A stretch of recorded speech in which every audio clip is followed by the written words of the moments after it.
Istrinya Nabi Ayub itu cantik, cantik sekali. Karena memang sunnahnya ulama itu memang punya istri cantik. Entah sunnah itu dengan arti kesunatan, entah takdir, tidak tahu. Jadi sampean gak usah tanya, istri Gus Bak gimana? Ikut sunnah itu. Ikut sunnah. Karena nanti kasihan kalau dia istrinya jelek, terus alumni dosowan istrinya cantik kan dia ngenes. Kasihan itu ya. Yang cantik juga kasihan, nyiumi tangan orang yang lebih nggak cantik. Ceritanya sebenarnya gini ya. Dari kejauhan, ya saya ulang lagi dari kejauhan. Itu istrinya Ayub ini ngomong-ngomong sama lelaki ganteng. Padahal itu aslinya Jibril. Singkat cerita, si istri ini karena Ayub ini sudah diembargo masyarakatnya dengan cerita-cerita seperti itu. Pokoknya kita mempercayai versi itu lah. Setidaknya mengikuti ulama yang mempercayai itu, diantaranya Syekh Nawawi, bahwa memang Nabi Ayub diungsingkan masyarakatnya sampai kesulitan secara finansial, ekonomi dan ketahanan pangan. Terus istrinya itu kerja dapat uang.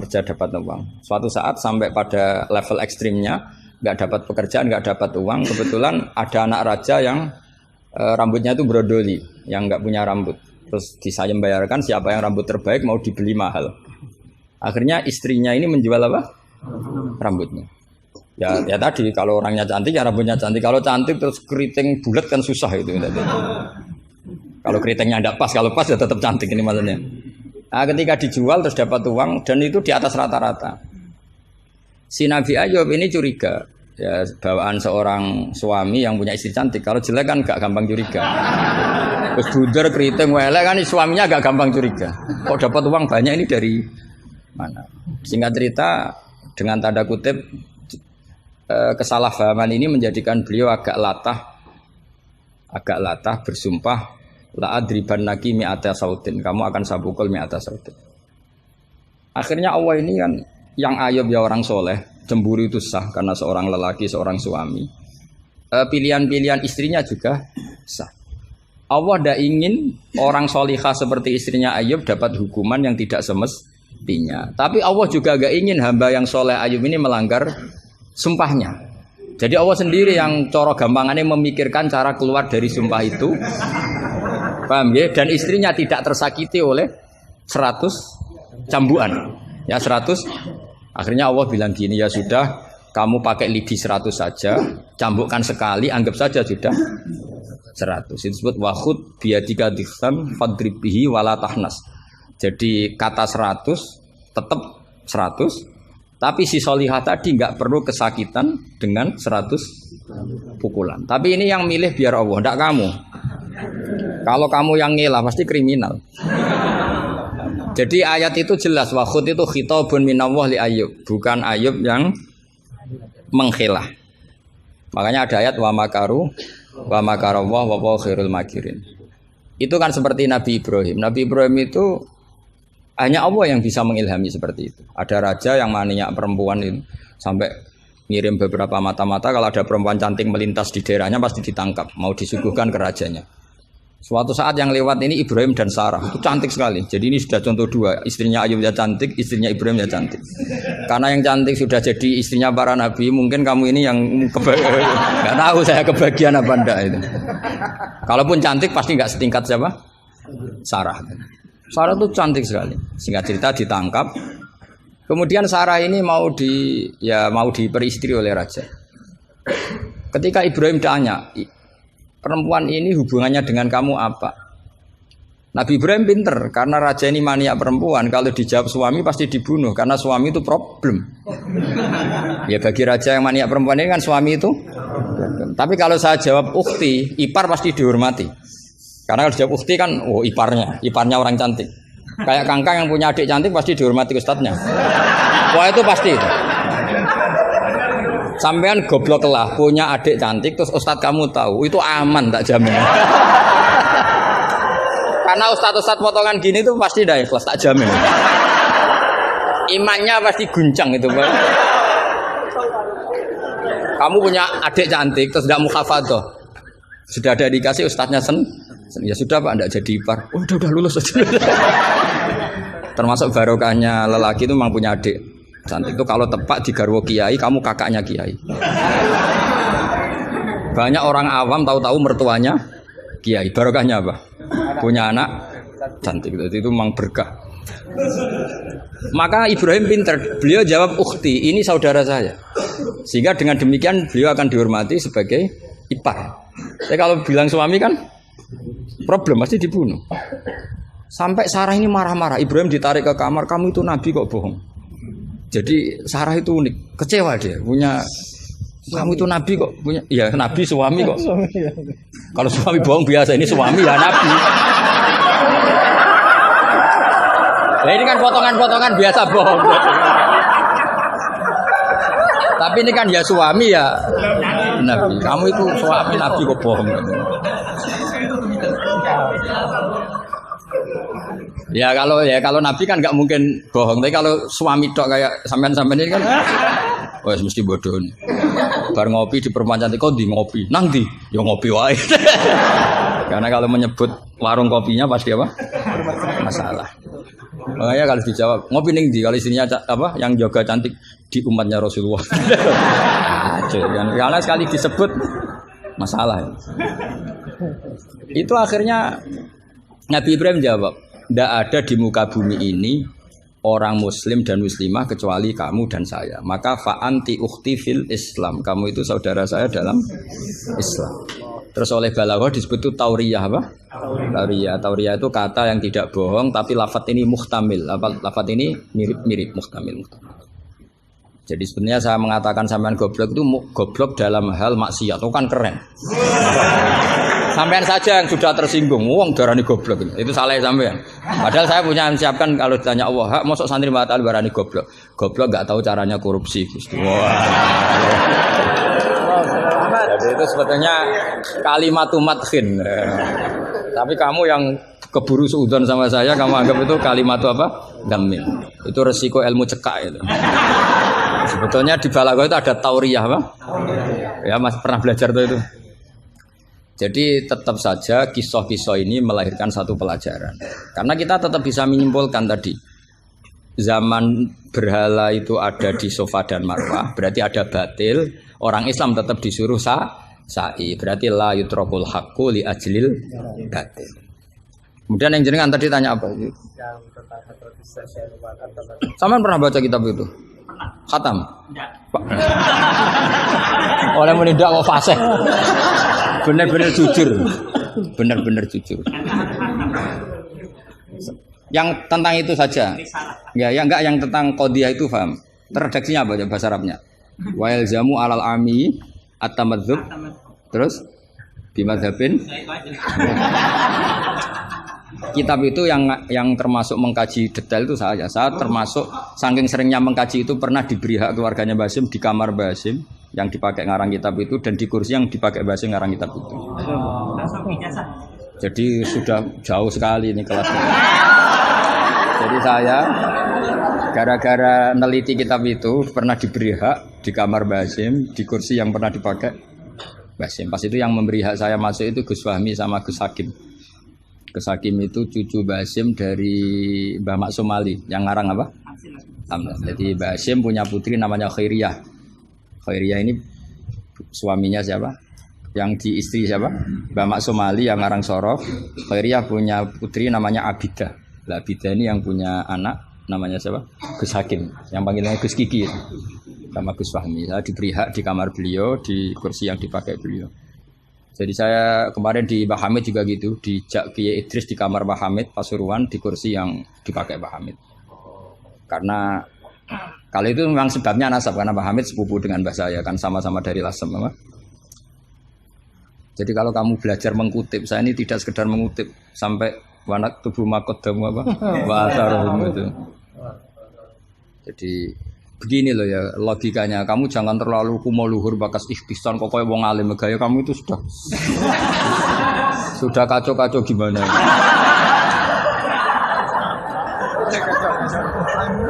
kayak parah ya cerminan ajaran gurunya ini kacau. Iya, jadi ini kamu itu korban pengajaran yang salah. Dan kamu bahasanya juga salah. Menurut NU pegangan itu 4 itu tidak menurut NU, menurut ahli sunnah wal jamaah. Jadi begini ya, kias itu kan sebetulnya hanya bahasa saja. Sebetulnya ya istihsan juga kias. Sebenarnya kalau kita, karena ketika seseorang itu menomorsatukan Quran dan hadis, pasti istihsan ini juga tidak keluar dari Quran hadis. Ketika kamu katakan kias, itu juga tidak keluar dari Quran hadis. Maka pertanyaannya, menurut Dawud Al-Zahiri, sebetulnya kias itu ada apa enggak? Ya bisa saja enggak ada.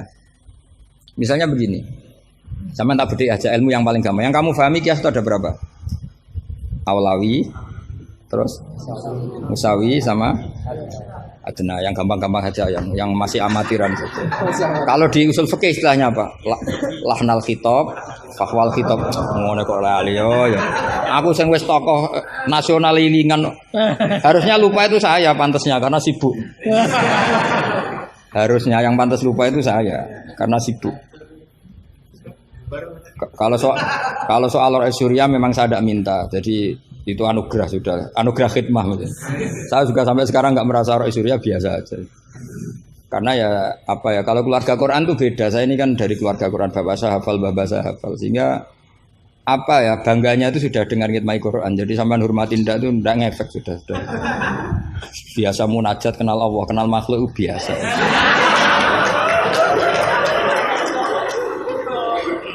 Biasa ma'rifatullah dijak ma'rifatul khalqi. Begini misalnya ya, sama tak bedai misalnya gini. Fala taqul lahuma uffin atau innal ladzina yaquluna amwalal yatama zulman. Kita paling gampang kalau kita ngajari Mahat Ali seperti ini, yang gurunya saja meragukan ini, yang guru kepala. Itu kias paling gampang tentu kita katakan gini. Allah mengharamkan memakan harta anak yatim. Ilatul hukumnya apa coba? Ifsad kan? Nah, kalau aklu itu haram karena ifsad, maka ikhraq lebih haram. Kalau ufin yang adnal idza, ya ufin muni janjuk pada orang tua atau hus. Ya. Kalau adnal idza paling ringan saja haram, apalagi nabok, apalagi menterlantarkan orang tua gak dikasih uang sampai utang-utang tonggo itu ya idza itu. Nah, itu terus kita lebih gampang kita katakan tuh kias apa? Awlawi. Tapi itu gampangnya saja. Tapi butuh ulama itu hanya satu. Orang nggak boleh terjebak oleh teks. Kalau terjebak oleh teks seperti saya cerita setiap ngaji itu, di mana-mana saya cerita itu naifnya orang terjebak teks. Yaitu tadi misalnya ada santri yang dilaporkan oleh istrinya ke kiainya, Pak Yai alumni Anda ini sering naboi saya. Nabok itu kan pakai tangan. Karena terus kiainya bilang gini, "Cong jogeman naboi istrimu." Suatu saat kalau mau idak pakai kaki, jadi nyadui. Akhirnya istrinya lapor lagi, Pak Yai sekarang ganti model, tidak naboi tapi nyadui. Santrinya dipanggil lagi, "Loh kenapa kamu masih nyadui? Kan yang haram naboi Pak Yai. Kemarin yang Anda larang kan naboi, kalau nyadui kan belum dilarang. Belum ada undang-undangnya kan kira-kira. Nanti yo nendang yo haram pisan. Hari berikutnya ngidoni, ngeludahi. Itu kan korban tekstualistik. Kalau dia cerdas, hurmatul idza itu yang haram tuh idzanya. Nabu iya idza, nyadu iya idza, meludahi juga idza, membiarkan miskin juga idza. Nah, seperti itu sebetulnya andaikan kita dzauqus salim, sebetulnya nggak perlu itu kita katakan kias apa enggak. Zaman sahabat juga nggak kenal kias, tapi tahu kalau maknanya pasti seperti itu. Pasti maknanya seperti itu. Misalnya kamu ada tamu, jangan suguhi air panas, kasihan. Terus kamu suguhi adem tapi peceren. Sementing nggak air panas. Itu kan santri gila. Jadi sebetulnya dengan atau tanpa istilah kias maupun istihsan, itu adzauqus salim itu pasti tahu. Makanya termasuk kitab yang saya kagumi itu Sarah Imriti, Fathur Rabbil Bariyah, itu kitab kecil yang nyarai apa? Imriti atau Marioto itu kalau baca Imriti tidak bisa ya Pak? Marioto itu. Itu di situ diterangkan fama fatahum illa mujarradul istilah. Jadi kalau kamu tanya kenapa sahabat tidak belajar nahwu, tidak belajar i'lal, tapi mereka punya salikoh, punya tobiah yang menjadikan mereka ya kalau ngendikan ya doroba zaidun amron atau marortu bi zaidin. Tapi mereka kalau kamu tes, misalnya Abu Bakar buat tes, zaidun jenenge apa? Doroba zaidun amron, terus amron jenenge apa? Yo ora iso pinter sampean mesti. Sampean pinter Zaidun fa'ilun marfu'un wa alamatu rafi'i dhammatun dhahiratun qali annahu ismul mufrad amron maf'ulun bih mansubun wa alatun. Mesti ra iso, mesti pinter sampean. Tapi sampean mesti ditertawain Abu Bakar. Karena ditertawanya gini. Kang, pelaku pemukul siapa? Zaidun. Berarti Zaidun jadi apa? Fa'il. Ya wis suwe agar subjek bahasa Arabe ya fa'il. Sing dipukul sapa? Amron. Jenenge apa maf'ul? Lah iya angger objek jenenge ya madrub, jenenge ngono kok butuh jeneng bocah kok goblok. Mesti gitu kira-kira. Jadi sebetulnya ketika kita punya istilah yo ono naive dhewe. Wong karuan pelaku ya bahasa Arabe mesti fa'il. Wong karuan objek ya jenenge maf'ul. Lah Anda ini masih bangga dengan istilah itu. Lu iya kan? Agama ini kan mengajarkan kebaikan. Tentu sesuatu yang kebaikan itu dianggap agama. Makanya Abu Hanifah membolehkan istihsan. Nah karena beliau itu orang soleh pasti pegangannya Quran dan hadis. Artinya istihsan yang tidak keluar dari Quran hadis. Ya sama kita bahasakan itu qiyas, mereka bahasakan nggak ada masalah. Dan zaman sahabat nyon saya udah tahu istilah itu semua, memang nggak perlu tahu karena masih punya dzauqus salim. Makanya sahabat itu pinter sekali kan, tapi nggak perlu kamu tes. Karena kalau kamu tes juga buyur. Mbah Abu Bakar, ya Abu Bakar tak takok idoroba Zaidun amron, mana yang fa'il? Mesti guyu. Wong karuan sing mukul Zaid ya fa'ile yo. Zaid. Maknane fa'il itu pelaku. Amron maf'ul bi, mesti angger korban objek jenenge amron. Oleh wong di ilmu ngono kok bangga. Cara Abu Bakar mesti iki cerita. Makanya disangkan fama fatahum illa mujarradul istilah. Sahabat itu hanya enggak tahu istilahnya tapi membacanya sudah benar. Nah, kenapa enggak tahu? Memang enggak ingin tahu, wong gitu saja kok perlu tahu. Loh kok udah tahu ya? Coba lam itu namanya apa? Jazim. Berarti yadrib namanya madzum. Terus Abu Bakar mbok warani. Yadribu, kenal lam menjadi lam yadrib. Lam jazim, yadrib madzum. Yo wis suwe le jong-jong angger amile. Inna Zaidan qaimun, inna amil Zaidan makmur. Mesti yo Abu Bakar suku ya. Cong-cong ora ilmu ngono kok seneng merakaruan. Ya mesti wae. Itu kan makanya dulu bahasa Arab dulu itu tidak ada kata zaujah. Kata zaujah itu bid'ah gitu. Mbok Hasanah bodolala enggak tahu, pokoknya bid'ah. Di Quran enggak ada loh bahasa zaujah, Mbak-mbak ini perlu tahu. Enggak ada bahasa zaujah. Coba. Asa rabbuhu in talaqakunna ayyubdilahu azwajan. Azwajan jamaknya zaud apa jamaknya zaujah? Loh, azwajan jamaknya zaud. Azwajan jamaknya apa? Zaud. Di Quran enggak ada bahasa zaujah karena maknanya zaujun itu pasangan. Kalau dikatakan lelaki maknanya perempuan. Kalau dikatakan perempuan maknanya lelaki karena zaujun maknanya pasangan. Ndak berhubung jagani wong ora pati pinter mau. Akhirnya terus ono zaujah. Di Quran enggak ada. Coba an-nabiyyu aula bil mu'minina min anfusihim. Terusannya ya apa? Wa azwajuhu ummahatuhum ayo. Azwaj zamannya zaujun apa zamannya zaujah? Zaujun zamannya zaujah, zaujat. Mau belajar bahasa Arab sih kok bantah bocah ora sopan. Tapi berhubung jagane wong goblok-goblok iku. Akhir ono zaujun. Ono zaujah sebetulnya cara wong ditaku salim wae ada zaujun itu pasangan. Coba lihat di Bukhari, Ana Aisyata zaujin Nabi. Jarang Imam Bukhari bilang zaujatin Nabi. Ana Aisyata zaujin Nabi. Karena itu masih bahasa Arab orisinil. Belum kena mahat ali sini masih orisinil. Ya belum kena asrori ya. Karena maknanya zaujun itu apa? Pasangan. Jadi kalau dikatakan zauju Zaidin berarti imro'atu Zaidin. Kalau yang ngomong itu misalnya zauju Aisyata ya siapa? Pokoknya mesti seperti itu. Tapi gue beda no, ben wong gue gampang ono zaujun. Tapi Quran nggak pakai bahasa itu, masih pakai bahasa orisinal. Makanya disebut an-nabiyyu aula bil mu'minina min anfusihim wa azwajuhu ummahatuhum. Azwaj huna jam'u zaujin. Zaujin maknanya pasangan. Dong ya. Jadi bahasa ngalamilah. Sahabat tuh nggak perlu tahu bahasanya sampean nggak perlu. Coba kalau sampean ketemu orang Arab, ditakoki ya diguyu orang Arab. Sekolah yang di anakmu, sekolah yang madrasah. Kalau ditanya madrasah terjemahnya apa? Sekolah. Berarti sekolah-sekolah kan. Jadi lucu kita. Sampun itu sudah, bakdo ya. Sudah. Orang Jawa jadi satu sampun, bakdo. Bakdo itu bahasa Arab. Maknanya ya sudah. Nah, sahabat tuh tahu betul karena punya dzauqus salam. Sehingga pernah juga ini cerita kedua dan ini terakhir, nggak boleh tanya lagi. Ketika ada seorang khotib menceritakan Allah ngendikan, "Fa warabbis samai wal ardi innahu lahaqqum mitsama annakum tantikun."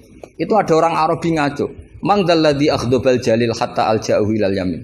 Ayo hafalkan Pak Asrori ben latihan hafalan apa? "Man dzalladzi akhdabal jalil hatta alja'u ilal yamin." Pak Khotib, saya mau tanya, siapa yang bikin Allah murka sampai Allah dipaksa sumpah? Karena orang kalau sampai sumpah itu artinya nganggep mukhatabnya tidak percaya. Makanya di balaghah ada urutannya. Kalam itu kalau nggak ada pengingkaran nggak usah pakai taukid. Kalau ada pengingkaran pakai taukid. Kalau pengingkarannya banget pakai qasam. Termasuk pakai apa? Artinya gini, kalau Allah sudah sumpah pasti indikasi Allah sedang duka. Karena qasam hanya untuk mukhatab yang tidak percaya. Makanya ketika ada khotib baca fawarabbis samai wal ardi innahu lahaqqum mitsama annakum tantikun. Langsung Arafi tadi tanya, "Man dzalladzi akhdubal jalil?" Itu siapa Pak khotib yang bikin Allah marah sampai Allah harus sumpah? Ini namanya adzauqus. Tapi ya enggak usah kamu tes. Itu namanya apa? Faidatul khitab wa lazimul faidah. Faidah apa lazimul? Ya enggak bisa, kalau zaman dulu ya enggak ada istilah itu. Istilah itu kita bikin. Jika mukhatab khaliyadhi ini begini, kalau agak enggak percaya terus kamu sok pinter. Jika mukhatab ingkar maka gini. Ya memang bahasa Arabnya enggak percaya ku ingkar dul ngene kok ora roh. Tapi kamu anggap bahasa Arab itu luar biasa. Ya kan normal kan sebetulnya itu normal. Dong ya sudah ya. Ya sudah. Ya sekira mohon maaf ya muga-muga kula ya disepuro pangeran. Tapi yang jelas itu lebih salah sampean. Yang seneng kiai kok ngatur apa? Gus Ba harus datang tanggal ini jam ini. Cek keren nih ngatur. Ya, saya kira demikian. Assalamualaikum warahmatullahi wabarakatuh.